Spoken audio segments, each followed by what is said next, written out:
Bismillahirrahmanirrahim. Assalamualaikum warahmatullahi wabarakatuh. Alhamdulillah, salatu wassalamu ala sayyidina Muhammad Rasulillah wa man tabi'ahu ila yaumil qiyamah. Amma ba'd. Pemirsa channel Babu Salam Online dan seluruh para santri di rumah yang dirahmati oleh Allah Subhanahu wa taala. Seperti yang sudah kita janjikan, insyaallah menjelang berbuka puasa saya akan mencoba untuk mengkaji kitab Ta'lim Muta'allim yang ditulis oleh Al-Imam Burhan Islami Zarnuji. Kitab ini cukup tua, nafa'ana bihi bi'ulumihi wa fidharaini. Amin. Mudah-mudahan si penulis dan kita semua yang mendengarkan, dan khususnya bagi keluarga kita, orang tua kita, bapak kita, guru-guru kita mendapatkan barokah, manfaat, diselamatkan oleh Allah Subhanahu wa taala. Lahumul Fatihah. A'udzubillahi minasyaitonirrajim. Bismillahirrahmanirrahim. Alhamdulillahirabbil alamin arrahmanir rahim maliki yaumiddin. Iyyaka na'budu wa iyyaka nasta'in ihdinas siratal mustaqim siratal ladzina an'amta 'alaihim ghairil maghdubi 'alaihim waladdallin. Bismillahirrahmanirrahim. Di dalam pembukaan kitab ini, Bismillahirrahmanirrahim, atas nama Allah yang Maha Rahman dan Rahim. Alhamdulillahilladzi fadhala bani Adam bil ilmi wal amal. Ki musannif memuji kepada Allah yang telah menjadikan anak cucu Adam, kita semua, itu beberapa kelebihan dibanding dengan makhluk Allah yang lain. Kelebihannya adalah ilmu dan amal. Kita tahu bahwa semua yang ada di bumi, di langit, dan semuanya adalah ciptaan Allah Subhanahu wa ta'ala. Manusia itu diberikan kelebihan oleh Allah dibanding dengan makhluk yang lain, yaitu ilmu dan amal. Kalau kemudian kita mau mengkaji lebih jauh, ilmu dan amal, bukan ilmu kemudian amal. Ini yang juga banyak dipahami agak keliru. Ilmu itu adalah bagian yang paling penting dari sisi kemanusiaan. Ada banyak yang lain, makhluk hidup yang lain Allah tidak berikan ilmu, tetapi Allah berikan insting berupa nalar, naluri kebinatangan, naluri kasih sayang terhadap anaknya, itu naluri saja. Tetapi ilmu itu khas untuk manusia, dan itu catatan yang paling penting bagi manusia adalah bagaimana kemudian manusia itu. Spesifikasi ilmu ada dua hal. Yang pertama, ilmu yang sifatnya lebih luas pengertian ilmu. Jadi ilmu itu dinamis, dia berkembang. Kalau kemudian burung punya sarang, punya rumah, manusia punya rumah, tetapi sarang burung tidak dinamis. Rumah manusia dinamis. Dinamika yang berkembang ini disebut ilmu. Ini dari sisi yang lebih luas. Tetapi kalau kemudian kita mengkaji kepada lebih spesifik lagi kepada Quran, itu ilmu itu bagaimana kemudian seseorang bisa mendorong lebih memiliki keimanan, lebih memiliki kemampuan, lebih memiliki pemahaman atas nilai-nilai kehambaan dan nilai-nilai ketuhanan. Kalau ilmu tidak menuju ke sana, maka sebetulnya niscaya itu ilmu itu akan menjadi penghambat antara manusia dengan Tuhannya, dengan Sang Kholik. Nah, kemudian ada Wa man izdada ilman falam yazad huda minallah. Seseorang yang diberikan ilmu tetapi kemudian tidak diberikan hidayah, tidak diberikan tambah hidayah oleh Allah, maka niscaya ilmunya itu akan menjadi beban bagi hidupnya. Ilmunya akan memukul dirinya, ilmunya akan menambah jauh dari Tuhannya. Maka ilmu dan amal dalam ini sangat menarik sekali kalau kemudian kita mau kaji lebih dalam. Maka kemudian ilmu dan amal. Belajar, Anda belajar, sekaligus Anda juga belajar mempraktekkan, mengaplikasikan ilmu-ilmu yang dipelajari oleh kita. Wa man izdada ilman falam yazad huda minallah. Maka ilmu dan amal harus beriringan. Kalau kemudian ilmu itu tidak sebanding dengan amal, atau tidak kemudian tidak menjadikan orang menambah dekat dengan Tuhannya, niscaya dengan ilmu berarti dia tambah jauh dari Tuhannya. Saya kasih contoh. Seorang dokter belajar ilmu tentang kedokteran. Mestinya dia sadar betul bahwa dia hanya wasilah. Pemilik kesembuhan adalah Allah. Pemilik kesehatan adalah Allah. Dia meneliti bagaimana struktur anatomi tubuh manusia yang sangat luar biasa itu. Semua sudah diatur oleh Allah. Maka tidak ada hubungan antara dokter dengan sehat.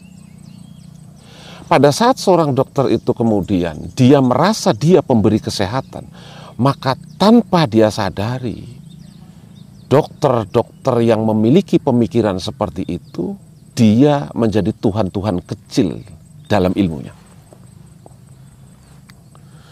Begitu juga yang lain. Apa saja. Jadi ilmu itu harus menjadi sebuah jembatan yang bisa menghubungkan antara hamba dengan Khalik, antara seorang makhluk dengan sang Khaliknya, antara manusia dengan Tuhannya. Yang bisa menghubungkan ke sana adalah ilmu pengetahuan. Maka pada saat ilmu pengetahuan itu tidak menjadikan orang terhubung dengan Rabb-nya, dengan Tuhannya, maka niscaya ilmu itu akan menghantam balik bagi pemiliknya. Bahkan dia akan merasa menjadi Tuhan-Tuhan dalam ilmunya. Ini akan membahayakan bagi semuanya. Seorang dokter mata seolah-olah dia menjadi Tuhan pada ilmu matanya. Seorang dokter jantung seolah-olah dia menjadi Tuhan pada ilmu jantungnya, dan seterusnya. Tidak, malah sebaliknya, semakin tinggi ilmu kedokteran yang dimiliki, semakin tinggi ilmu apapun yang dimiliki oleh seseorang, maka akan semakin kuat juga keyakinan bahwa kita ini adalah makhluk yang tidak punya kekuatan apa-apa. Maka di dalam kitab ini, seberapa tinggi manusia memiliki pemahaman tentang keilmuan yang seperti itu, maka setinggi itulah kelebihan manusia dibanding dengan makhluk Allah yang lain. Jadi bukan ketinggian ilmu dalam pengertian seseorang jadi insinyur, seseorang jadi apa saja, kemudian dia lebih hebat dari kambing, lebih hebat dari sapi. Bukan karena itu. Ilmu yang bisa memfasilitasi dia bisa berkomunikasi dengan Rabb-nya, dengan Tuhannya, ilmu tersebutlah yang bisa mengangkat derajat manusia lebih mulia dibanding dengan makhluk Allah yang lain. Kalau kita sedikit mengutip dalam satu ayat di dalam Al-Quran, ulaika kal an'am walaqad darokna li jahannama katsiran minal jinni wal insi lahum qulubun la yafqahuna biha walahum a'yunun la yubsiruna walahum adhanun la yasma'una biha ulaika kal an'am. Mereka itu bagaikan binatang ternak. An'am, binatang ternak. Binatang ternak. Kenapa kemudian yang di manusia yang seperti itu ditasarufkan dengan binatang ternak? Binatang ternak itu binatang kelas paling rendah dibanding dengan binatang-binatang yang lain. Kenapa binatang ternak itu dianggap kelas paling rendah? Karena binatang ternak itu dia tidak bisa hidup mandiri. Dia harus disuplai oleh majikannya. Dia dikasih makan. Dia tidak bisa menjaga dirinya sendiri. Bahkan dia dilindungi oleh sang majikan. Beda dengan binatang-binatang liar di dalam hutan, itu binatang lah. Kita disamakan dengan binatang ternak, binatang kelas rendah, balhum adzol, bahkan lebih jelek lagi di bawah itu. Artinya manusia-manusia yang tidak memiliki pemahaman tentang nurani ketuhanan, tentang pandangan ketuhanan, tentang perasaan ketuhanan, tentang pendengaran ketuhanan. Dia tidak memiliki pemahaman itu. Bahkan Al-Quran sendiri mengatakan mereka sebagaikan binatang ternak, tidak bisa cari makan sendiri, dia harus suplai, tidak bisa menjaga dirinya, dia harus dijagakan oleh majikannya, oleh sang majikan. Maka niscaya ilmu dan amal itu harus berjalan beriringan, harus berjalan bersamaan. Di pondok pesantren, orang kemudian diajarkan ilmu pengetahuan, kemudian dididik untuk mengaplikasikannya dalam kehidupan keseharian. Sabar dalam pengetahuan, dalam ilmu, dalam informasinya sangatlah mudah, tetapi sabar dalam aplikasinya tidaklah semudah dengan apa yang disampaikan informasi itu. Maka kelebihan kita sebagai manusia dengan makhluk Allah yang lain seperti kambing, sapi, kerbau, ayam dan seterusnya itu terletak pada ilmu dan amal. Alladzi fadhala bani adama bil ilmi wal amal. Terletak pada ilmu dan amal. Dan ilmu itu kalau spesifikasinya adalah mengacu kepada Quran, adalah sebuah proses pengetahuan yang dimiliki oleh seseorang, kemudian pemahaman dari ilmu pengetahuan, sehingga seseorang yang memiliki ilmu pengetahuan itu menambah keimanan dan menambah keyakinannya kepada Allah. Kalau dengan ilmunya dia tidak menambah keyakinan kepada Tuhannya, maka ilmunya itu akan merusak bagi dirinya, bahkan akan menjadi Tuhan-Tuhan bagi ilmunya itu sendiri. Jadi mudah-mudahan kajian pada kesempatan sore hari ini sebagai pembukaan ada manfaatnya bagi kita semua. Dan sekali lagi saya mengucapkan selamat berbuka puasa pada seluruh pemirsa channel Babu Salam Online. Dan saya ingin menyampaikan satu hal, bahwa Bismillahirrahmanirrahim saya lebih suka mengartikan banyak Bismillahirrahmanirrahim itu dengan atas nama Allah, bukan dengan menyebut nama Allah, dengan atas nama Allah yang maha pengasih, penyayang, menyebut nama Allah. Jadi pada saat kita minum, berbuka puasa, Bismillahirrahmanirrahim, artikan saya minum dengan atas nama Allah. Jadi Anda minum karena Allah. Anda makan Bismillahirrahmanirrahim dengan atas nama Allah, berarti Anda makan karena Allah. Anda mandi Bismillahirrahmanirrahim, berarti Anda mandi dengan atas nama Allah, berarti Anda mandi karena Allah. Allah yang bisa memberikan kita mandi. La haula wala quwata illa billah. Tidak ada yang punya kemampuan apapun kecuali atas izin Allah. Bukan dengan menyebut nama Allah, tetapi dengan atas nama Allah kita makan, dengan atas nama Allah kita minum, dengan atas nama Allah kita mandi, dengan atas nama Allah kita melakukan apapun.